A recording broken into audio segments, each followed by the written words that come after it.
You can send your agent a single prompt and it can get its own Laso card to make its own purchases. Agents are getting cards to buy domains, website hosting, buy ads, and making businesses run. That's what the big TAM of agentic commerce is about. What do you think people are getting wrong that will not allow them to see the cascade of reality? My primary form of inaccurate framing is thinking about agentic commerce in terms of improvement in consumer consumption. Billions of dollars and the world's smartest people have worked on making Amazon and made Shopify a great user experience. And maybe an agent can improve on that, but it's an incremental improvement. The better way to frame it is what kind of businesses are possible that agents can make that we couldn't before. What is implied by AGI is that it's able to take over my personal life in a way that I would trust it, log into my bank account using my credit cards just the same as I would. In that case, having that frictionless form of payment methods, it almost doesn't matter. There are also markets 2 through 20 that nobody is servicing it to a legitimate level. With agents, you can spin up a ton of agents to go through markets, pay for ads, pay for website hosting. Those were simply not possible for agents, or just wasn't economical.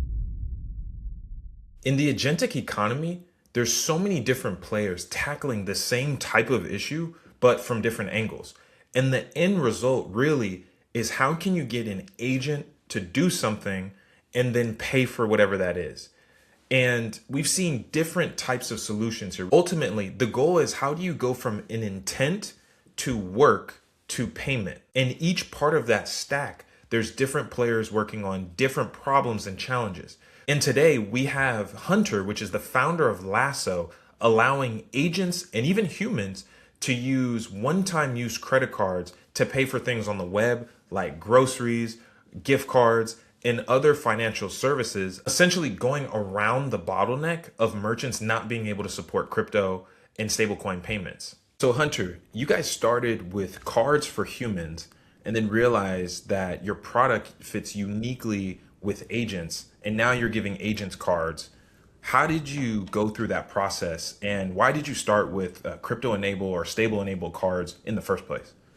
Yeah, great question. So, the core part of the business that we've been building for kind of the last 3 years is enabling crypto consumers, like humans, to get cards and be able to spend their crypto without any ID upload required, so they can maintain their privacy, which is a very important product, and that's kind of the core of the business.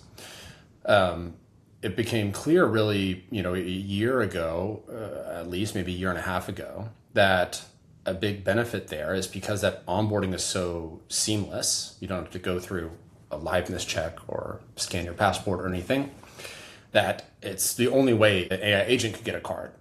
But a year and a half ago, there wasn't OpenClaw. And so it's just, I kind of knew that was going to happen at some point, but there just wasn't a really good entry point. You could kind of maybe try to tell ChatGPT to do it, but it didn't have, its own wallet. And then OpenClaw hit, and it was just, okay, this is perfect. This is what you've been waiting for. And so now you can send your agent a single prompt, and it can get its own Laso card. It can go spend it anywhere prepaid is accepted, online, and can make its own purchases. Nice. And your card is unique because it's a one-time use card, right? Or you have a couple modalities for the card. Can you explain why that is the case, or what is the benefit of a card that kind of turns over? Yeah. You can use it multiple times, but you can only load it once. So you get your card, and you can get it up to $1,000 from the card, and you kind of spend it down, and once you're done spending it, you get a new card. You don't deposit again into it. And the reason it's set up that way is it's a requirement of the regulatory structure that Laso operates under.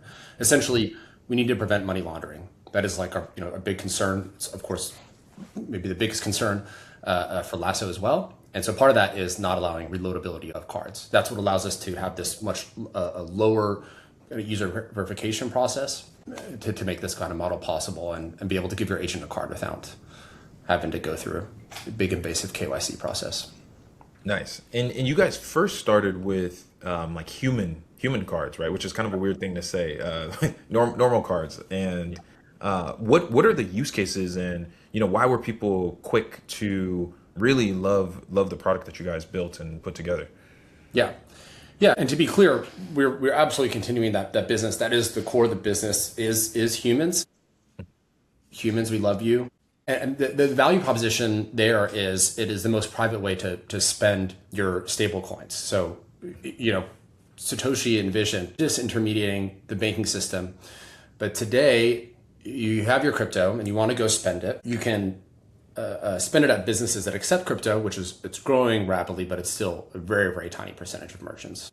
Or you're sending it to an exchange, like a bank-like entity, essentially. And maybe you have like a Coinbase card and you can spend it that way, or worse, you send your assets to an exchange, sell to USD, wire ACH to your bank account, then pay for a credit card. And at that point, not only are we not disintermediating banking, we're just doing banking with extra steps.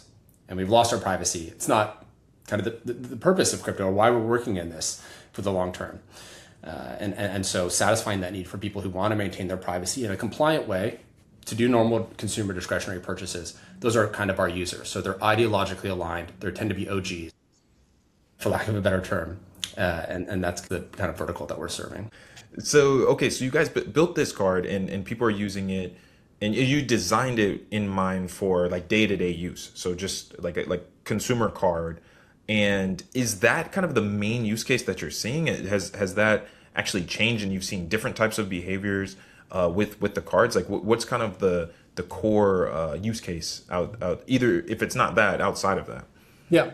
The core use case is consumer discretionary purchases. So, our top merchant is Amazon, Uber, DoorDash, Walmart, just kind of regular what you spend on in an everyday. And that's that is on the human side. I know like a lot of our focus is on the agentic spending side, but on the human side, it's just typically what you make your purchases with, because you can spend them online or add them to your device for Apple Pay and Google Pay and get gas or whatever. Yeah.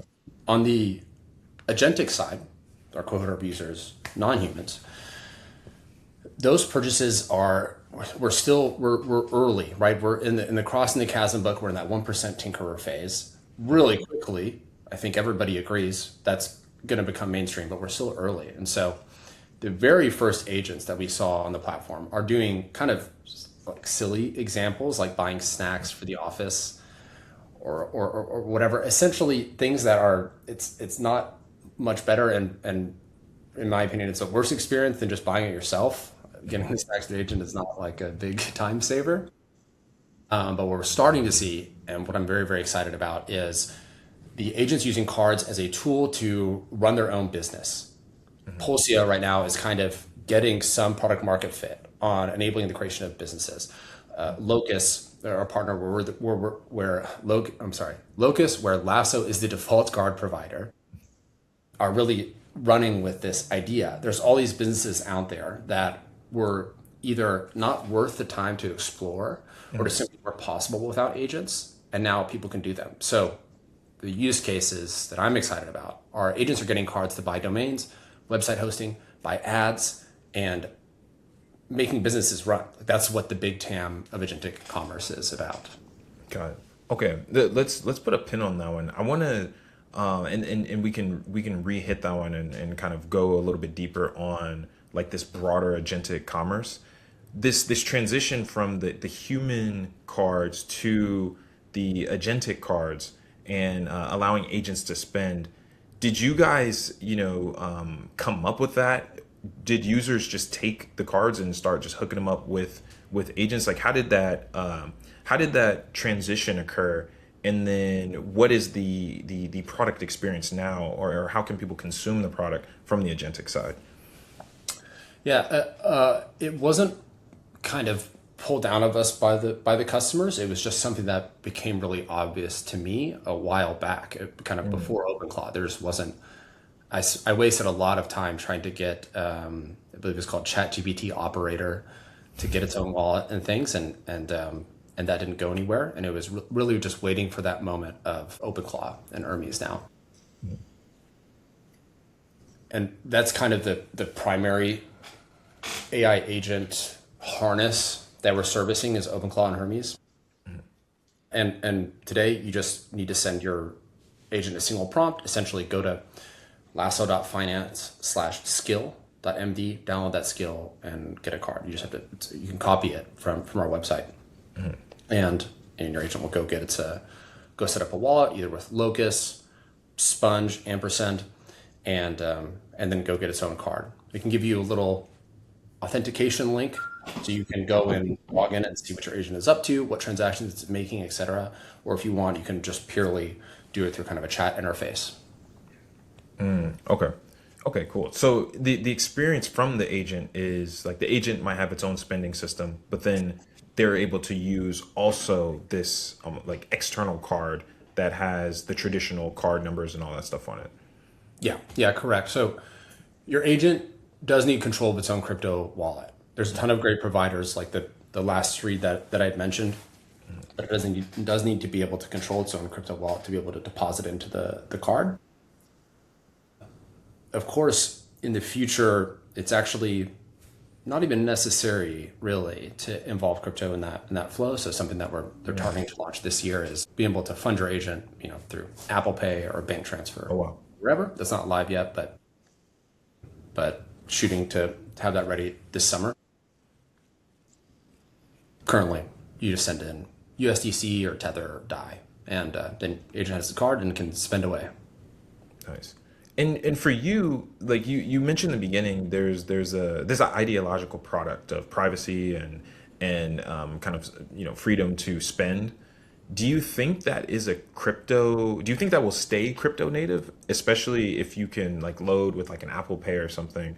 And this kind of gets broader down to like, is agentic commerce going to be on fiat rails or on stable rails? I'm curious your thoughts about how you're thinking about that. Yeah, for a core group of human users, privacy is the value proposition. On the agentic side, that is less of the focus. More so the focus is on the lowest friction possible user experience, essentially permissionless access for your agent to fiat payment rails. And so the value proposition there is different. If you are sending in a bank transfer, you have lost your privacy for that flow, but it's a different value proposition you get at the end. I think really what we're focused on is like X402, for example, allowed crypto users and agents to be able to transact in a kind of permissionless fashion via crypto. And so Laso is adding kind of the traditional fiat payment rails version of that. And so you mentioned Locus and Pulsia, these two companies. Can you explain a little bit more the relationship between Lasso and these two? And I know Locus is like an agent spend. We talked about a little bit agent spend, or basically like in your terminal or in your agent, it has access to crypto, and then it can spend on like X402 micropayments. And one of those micropayments is your service, so you can pay a micropayment, ping your service, get a card back, and be able to spend or load on that card. Yeah, just a little bit more on those, and then we can kind of get into like this broader agentic economy. Got it. Yeah, so Locus is a IC company that is an agentic wallet platform. By default, if you go install OpenClaw on your device, you do have an agent there. It doesn't have a crypto wallet or like a way to control it. And so Locus gives you that. When you sign up with Locus, by default, you kind of also get this integration with Lasso. So your agent gets both services in one. And the second one you mentioned, Pulsia, no integration with Lasso and Pulsia right now.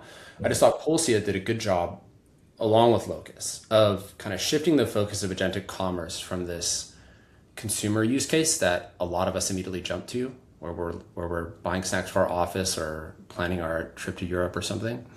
Shifting that focus to my agent it's not just improving execution of humans. It is a revenue source and ideally a profit source. That's having all this extra non-organic intelligence is interesting if it can do the things humans can do, namely have its own profit and loss report. And Locus and Pulsia are two companies that are pushing that forward. I'm really excited about they have an opinionated direction, kind of. Yeah. We just had an interview with Cole from Locus yesterday, and he was explaining how for the X402 and MPP payments specifically, or like these agentic micropayments, they spend a lot of time building up the supply side of all these different services, including yourself. and then built the wallet layer to basically pay for the supply side.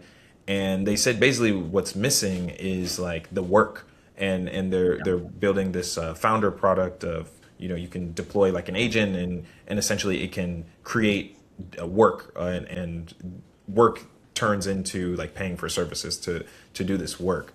I'm curious for you, like theoretically, or maybe like your future thoughts or predictions around what this looks like, and what you're seeing so far. Every time that meaning civilization, humans, have a major technological breakthrough, we kind of cram our existing frameworks into that new one until we figure it out. And to make it more concrete, like a really good example is when television first started. Before that, our mass broadcast medium was radio. Yeah. And we had commercials on radio. We have this new medium. And so for a while when TV started, commercials on TV were just people reading the radio ads. For quite a while, it was like, that's what we understood. Is we just kind of crammed it into what we understood, and then eventually we thought, okay, well, realized, wow, there's way more we can do with this medium. Yeah. And so I think those the first agentic commerce use cases are like that. We're just thinking about, okay, I use my computer to go on kayak.com and think about my flights, and I'm just gonna have an agent do that. It's the same. We're reading radio ads on the television. I think that the next incremental step will be, it's still a little bit of cramming, but it's like, oh man, I thought about doing this kind of one silly business, and but I don't have time to think about it, or you forget about it, whatever, and you can spin up an agent to do that. On this past Sunday, I was talking with a friend to give a concrete example. So right now there's this kind of rise in Pokemon card gotcha machines. Are you familiar with gotcha? These little bit. It's a sort of like a vending machine lottery type game basically, and Pokemon cards are using that as a vehicle, and it's becoming very popular. And my friend was telling me how Hot Wheels is the second biggest toy collectible market. I did not know that. Yeah, first I didn't know it either. I laughed as soon as he told me it, but then he went deeper into it, and it was fun. So the top one's Pokemon cards. The second one is Hot Wheels, and they have this big primary market, not a big secondary market. And so he was thinking, okay, I could use agents to go do this business because there's a lot to learn there that I don't know about, and like that is a clear use case of a business that maybe would never exist, or it would take a long time to exist, or maybe really experienced good operators wouldn't have tackled it because it's small. Yeah. There are also markets 2 through 20 like that. I don't know what the number 3 toy collectible market is, but it exists. Probably nobody is servicing it to a legitimate level.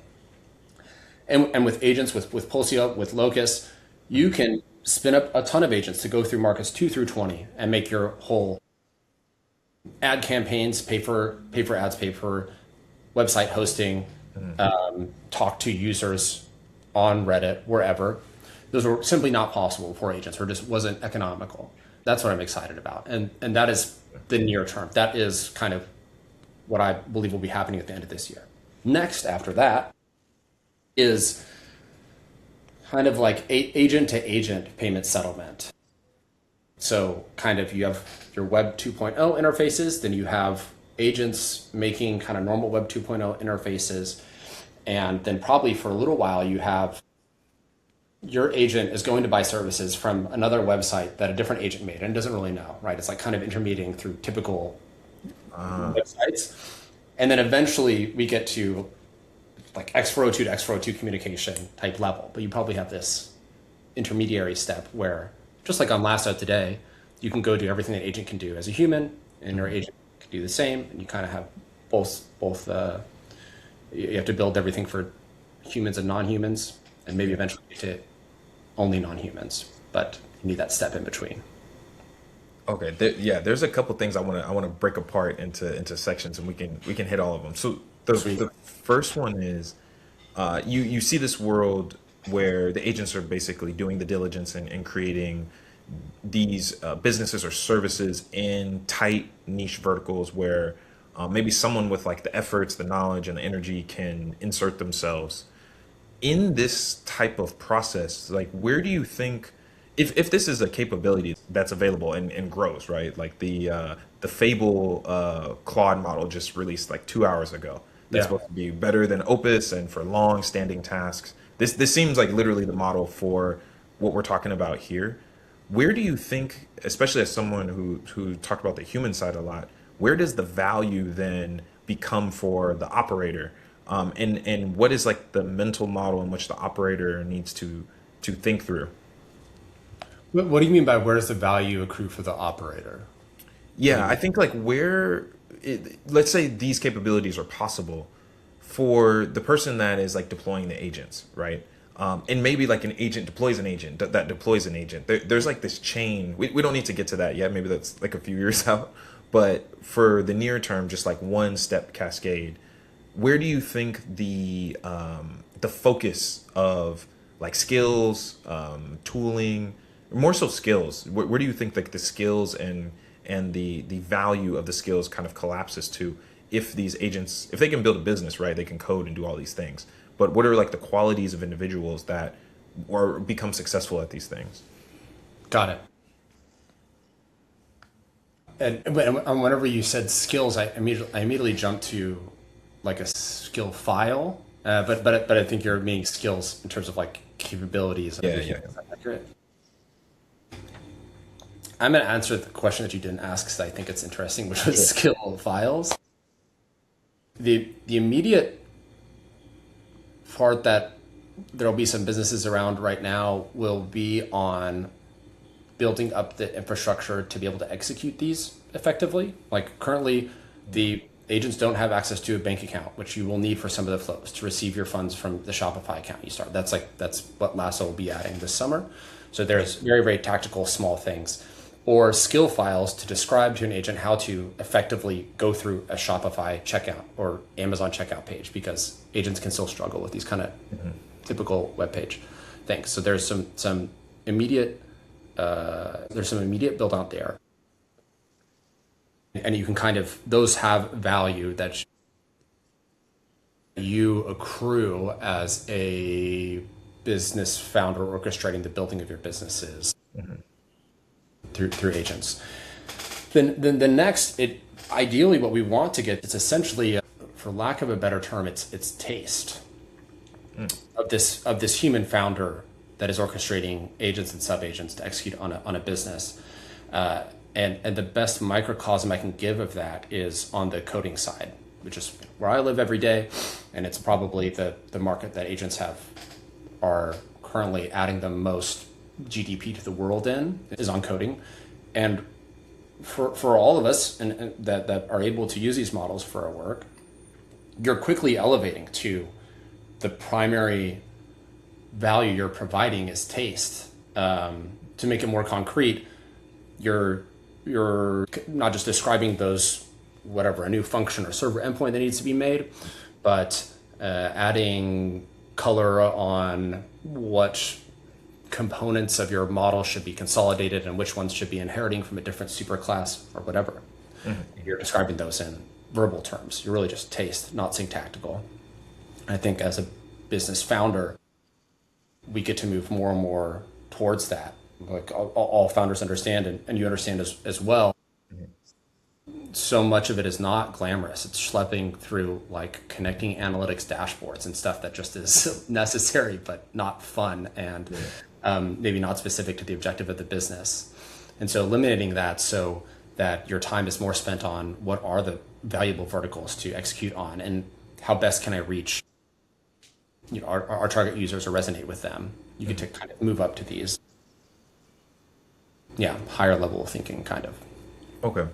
And then the next part that you talked about was the agent to agent, and I think the way that you framed it is a little bit different than I've heard a lot, which is I think kind of like the surface level framing or mental model is, my agent's going to talk to your agent, and you have a bike that I wanted to buy, and they barter and negotiate and swap.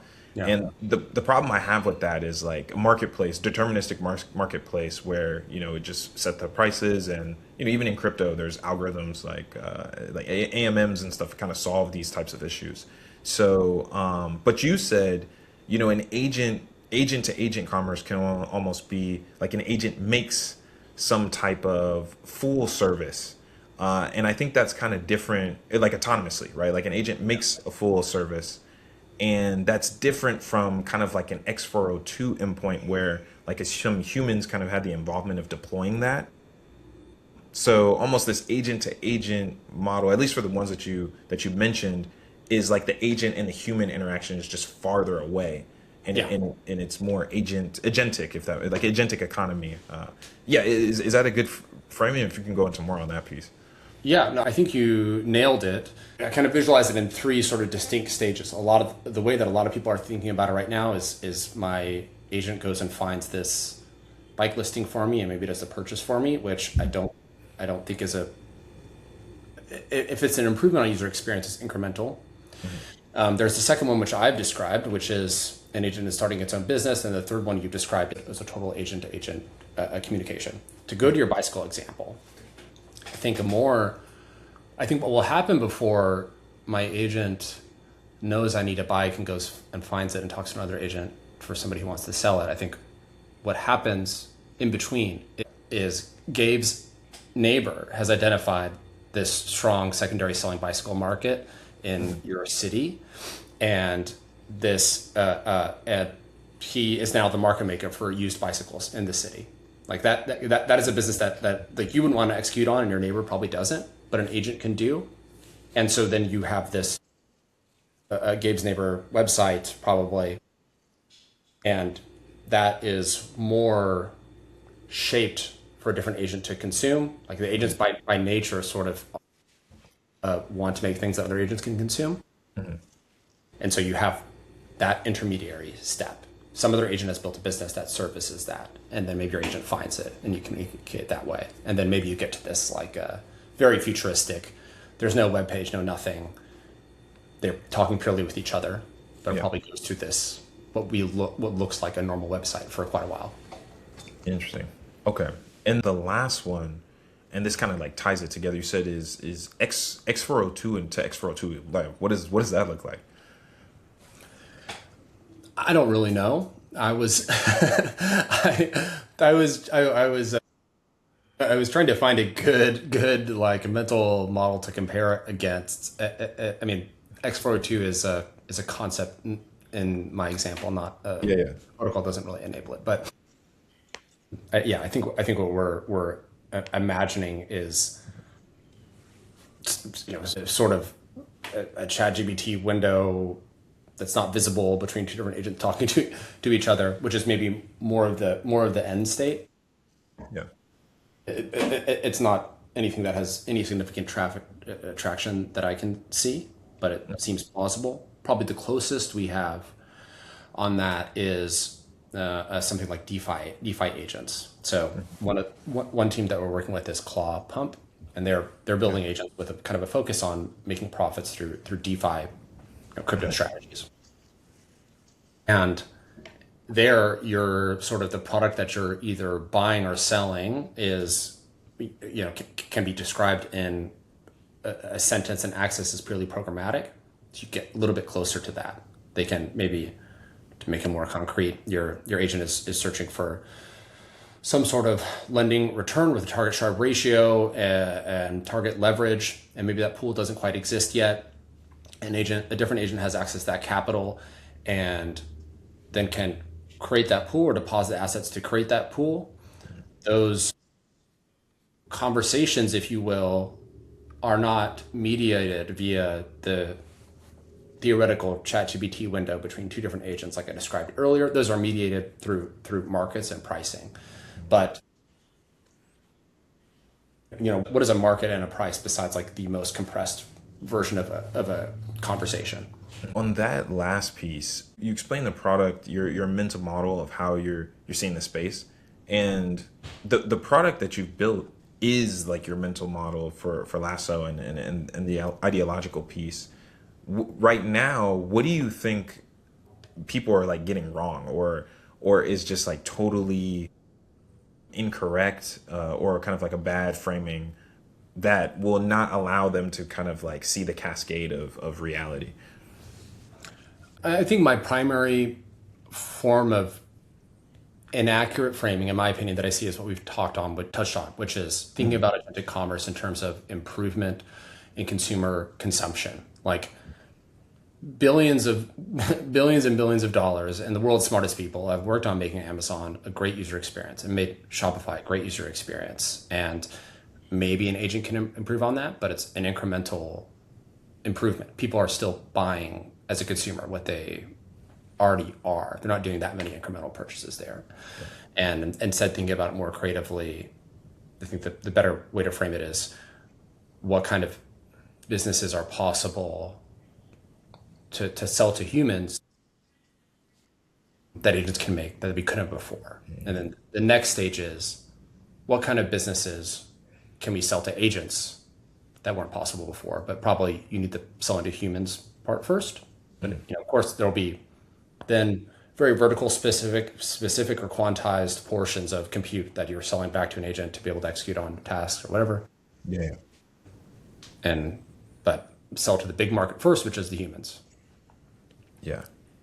That's super interesting because like a lot of builders are going after like a piece of integration. So like browsers exist. Okay, how can we, go on the browser and reach the checkout, right?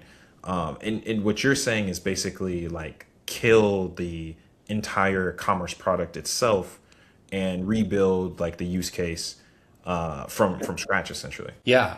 Well, I guess I wouldn't say necessarily kill the whole commerce use case, because like agent optimized checkouts will be needed for this agent to build its own business. Like in our bicycle example, I don't know, it needs to be able to buy storage for those bicycles. And so you kind of, the first asset that agents will need to unlock is, if you can imagine all of the online commerce as like an asset, right? Like I mean, Amazon is an asset, Shopify is an asset, and so if you imagine there was a new alien species that is super smart, but they can't use Amazon before they can make their own businesses to serve to us. They need to be able to access all the assets that we have to be able to be effective. So the first step is getting that. And like, we're still not there yet. Like agents still will struggle on checkout flows, so scrolling through them correctly or whatever. And so knowing those is definitely the necessary part. Once they are able to do everything humans can do, once they're able to go through checkout flows, once they're able to all get their Laso card coming later this year, once they have their bank account through Laso, now that they can do everything a human can do, now they can execute all of the things that humans cannot. We kind of need that first part to begin with. Okay. So more of a stepping stone than kind of like rewriting the system itself. Yeah. It's a stepping stone. And I guess the difference is there is the first kind of blocker, which is like, can your agent even complete the checkout? Like that needs to happen no matter what. I would say then some people want to nail that. And then their next step is, how do I find consumers who want to buy a bicycle and then I can put them into my checkout product and complete? I think that second step is, certainly there are improvements there, and there will be people who execute there and serve a lot of people there. It's not particularly what my focus is. I think is we get so that agents are able to complete checkouts across all websites made for humans reliably, and then they use those to create new markets, products, businesses that a human either would not or could not. You do need those. You do need those first. Agents still fail on some of those checkout flows. And one additional point about that is some of the thinking also is at the rate that the models are improving, maybe you don't need to build those checkout improvements. You're sort of like short AGI if you're doing that. The assumption is like you want to skate to where the puck is going, and it would seem unbelievable that we'll say to be conservative, 2 years in the future, the state of the art model wouldn't be able to complete a checkout faster than a human, even though it's really not the case most of the time now. Yeah. Just another kind of piece to think about is sometimes you can just assume this will probably be able to do that in 6 months. Yeah. And probably skip building that part. Yeah, it's kind of a weird like moving goalpost where the models are improving so much. You know, there's tons of startups that are improving tooling. Let's just use like, navigating to a checkout. Like it's almost the case like could the models and the tooling get so good that it can just traverse the traditional system without actually having to create like, agent friendly Amazon site. Yeah. And it like which comes first, and even though one might be like theoretically easier, like the agent using an agent site is easier, the tooling just might catch up so fast that it's not a concern, and there might not be much of a difference.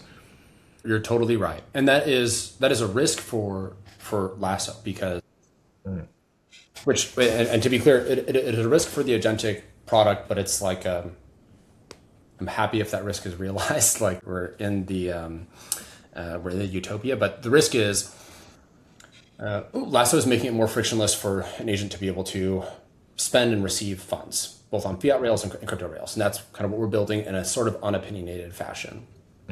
But what is implied by AGI is that it's sort of able to take over my personal life in a way that I would trust it, where I don't care if it's out using my credit cards and my bank accounts, and it's able to log into my bank account to initiate a wire just the same as I would or better. And so in that case, having that frictionless form of payment methods it almost doesn't matter. I can just use what's already existing. Yeah. So that of course is a risk. It's not. It doesn't seem imminent. It does seem like there'll at least be a period where that frictionless form for agents will be useful. It just remains to be seen how long that period is. Yeah. This is very difficult to track because it's not like linear. It's basically, and maybe I want to see if you have a better way, or if you agree with this framing. It's like whatever technology is currently available, then that's what's kind of going to be built on top, and maybe like traversing the site gets way better, and then people kind of move to seeing only like one step beyond like being able to traverse a site very easily, and you kind of have like these peaks and troughs of what could be possible, and that like shapes the future outcome, as opposed to like we're only going to use specialized websites that are like agent friendly to check out. So that almost kind of it makes trying to predict where stuff is going very difficult, because it kind of depends on what's available and what people are thinking possible. Yeah, and it's and the intelligence is not evenly distributed, which has been kind of weird. Probably before the GPT model 3, at least personally, I don't know if other people would assume this, but I would assume that the increases in intelligence would be sort of evenly distributed, but they're not. I think a really good example of this is on the Cheeky Pints podcast, which is from John Collison, the younger brother of the two Collison brothers who founded Stripe. He interviews his founders, and he interviewed the founder of Intercom, which is an online chat company. It's on a lot of the websites you use. It's on Lasso, and they have like customer service. Yeah, it's a great service. That's what we use. And the founder is really funny. He's like, they were talking about kind of intelligence in the models and handling customer service. And the founder says something like, so in the most recent model, it solved, it's this outstanding math theorem that hasn't been solved for X amount of years, or it solved a Fields medal level problem or something. It's like, okay, right. It's probably smart enough to do customer service, which is like not a customer service is one of the most important parts of our business, and it's something that I spend a lot of time on every day. But it's accurate. But the agents are still, they don't have as high of a resolution rate as humans do, which is odd, right? Like it's sort of, even for Lasso, where everything is online, and that uneven distribution of the intelligence is odd, is weird, and kind of hard to predict, to your point. Yeah, it's not distributed across all the different, I guess, verticals of capabilities. Yeah, and even if you deploy the model there, in some cases the context window is not large enough, or it's large enough but it doesn't. But maybe the humans are not even aware of the context they're using in their decisions, Yeah, yeah, yeah. and so that it's like it leaves these gaps that are almost by definition hard for humans to see, right? Like Yeah. Wow. there's this whole scope of things that are almost hard to describe because they're so obvious that we eventually have to get AI to understand. Like a good example would just be that it's not a good example, but I hold this Coke can in front of me, and whenever I drop it, like I expect it to fall out of my hand. I have a feeling about how long that's going to take. There are even more core parts of the human experience that are sort of blind spots to us because fish don't understand the concept of water. We're so born in this that it's hard to understand what our core parts of our knowledge, and we have to deliver that to agents. And it's a more broad goal than just what Lasso is working on, but it shows those blind spots show up in surprising ways. Yeah, yeah, yeah. I've noticed that a lot in like intuition, or like what we would call intuition, and there's like whole fields, like firefighting, and where the interviews have asked them, okay, why did you take the team off of the roof, and they're like, I just did, Yeah, and the roof collapsed right after. I think it's like tacit knowledge, right? And it's hard to kind of articulate the feeling, and that's kind of like a human thing, right? This feeling piece. But yeah, I agree that it's hard to translate those things, and the reasons why you see an email and you're like, this is a scam, right? Is sometimes very hard to like make programmable, right? And transfer that intuition of why this is a scam into like a machine. those are two so much better examples than mine. You're exactly right, and it could be like that email that I received from a friend. The wording is a bit different than how he talks to me, and I can't articulate why. This kind of it's a blind spot, and so by nature, AI won't pick up on that. But Yeah. broader than this conversation, but yeah. Yeah, yeah, this is super interesting because it's making my head hurt a little bit, but kind of understanding the structure of how to pay attention properly to what could be happening is a very difficult skill, and I think you're kind of explaining and showing kind of the structure of how that can be done, for your product specifically, knowing that okay, this here's like you said where the puck is going. Where do you think kind of like some risks are? And I think you explained one earlier, but just in general, yeah, like how are you guys maintaining defensibility as the landscape is just so uncertain? Yeah, there's a couple different ones. One is regulatory. So we operate under this excellent regulatory structure that operates under the same structure that allows you to go to Target and buy a Visa gift card with cash. That is, you don't go through a KYC process there. That's gone on for many, many years, and that's what we operate under. Of course, that can change. Issuing banks can change, and that affects both product lines for humans and for agents. On the agentic side, we may find that there's agentic commerce is not really a market, and instead, agents are just simply used to make human execution much, much better. And we jump to these X402 native protocols really fast. There isn't a need for integrations at the fiat level. And then the third one is what Lasso is betting on is that having this frictionless form of payment methods for agents is really important. Like we want to have it as frictionless as it makes X402 transactions. What we may find out is that going through your normal account sign up, KYC, KYB verification on Stripe, integrating your agent that way, having your agent know about how Stripe cards work and spending that or whatever provider is sufficient. And having that frictionless form that Lasso gives is not helpful, and having that more strenuous sign up is sufficient. Those are all kind of three big risks. Yeah. Okay. Can you talk a little bit more about the bank account as well and where that fits in? Is this like an up and coming product you're saying that you guys are going to be focused on? Yeah. So currently, agents can do everything that a human can do on the website. That's get prepaid cards that you can spend online or via Apple Pay and Google Pay. Get gift cards for thousands of different merchants, and then we also have what's essentially a bank transfer. You can send funds to a debit card attached to a bank account. So agents can do all of those, essentially all outbound spending type actions. What we'll be adding this year, an optional, more enhanced KYC upgrade for the owner, for agent to get its own bank account where it can receive and send funds via ACH wire for people in the United States, SEPA Instant in Europe, and then a reloadable credit card bin to give more flexibility there, and then on and off ramps via PayPal and Venmo, which could be helpful for our bicycle example.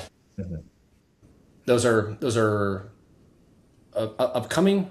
About half those products we have working in some method in development, and I think with all of those products I just described, your agent now does have all the financial tools it needs to participate in the internet economy. There's nothing financial that a human can do that it can't do.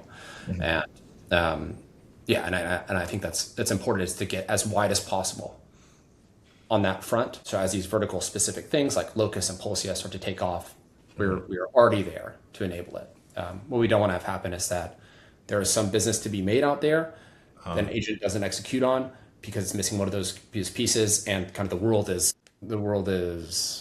doesn't get to have this business that it otherwise would have. Got it. So really betting on this agentic like entrepreneurship, really. Yeah. Agentic entrepreneurship. That's a great term. I haven't even used it before, but that's exactly what I'm focused on enabling. Nice. Wow. Yeah, that's a tall one right there.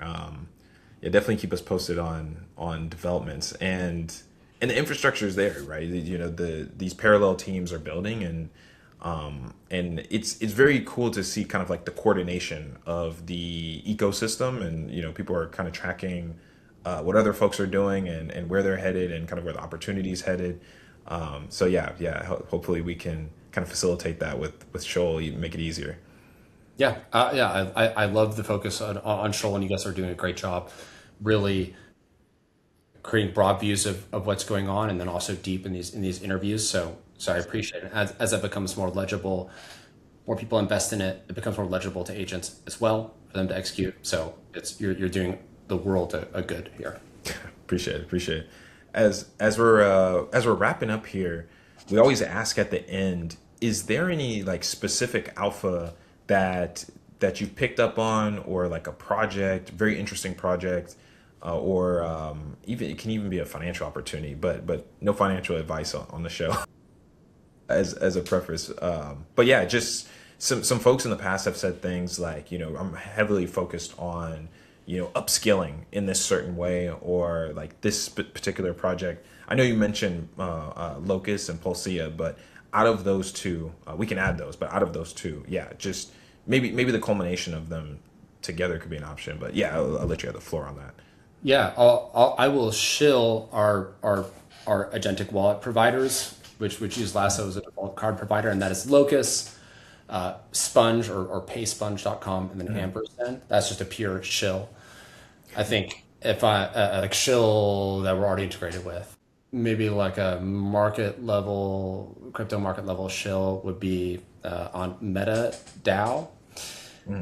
I think they found a really interesting form of governments and token holder ownership, which is really exciting. I think a problem that crypto's had in the past is you have these equity-like offerings that are ruggable, and it's been a blight on the ecosystem. And MetaDAO's found some really interesting solutions there, specifically around decision markets, kind of like a form of prediction markets. So that's my non-affiliated shill. Yeah, nice. Okay, cool.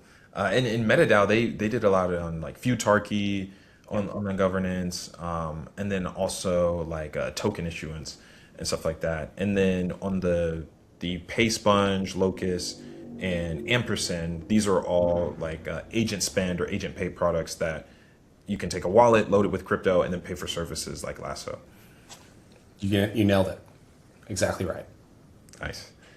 Well, cool, man. Yeah, thanks for coming on. This was great, and it is great to kind of get inside of your mental model of how you're seeing the space, and love to have you again on sometime soon.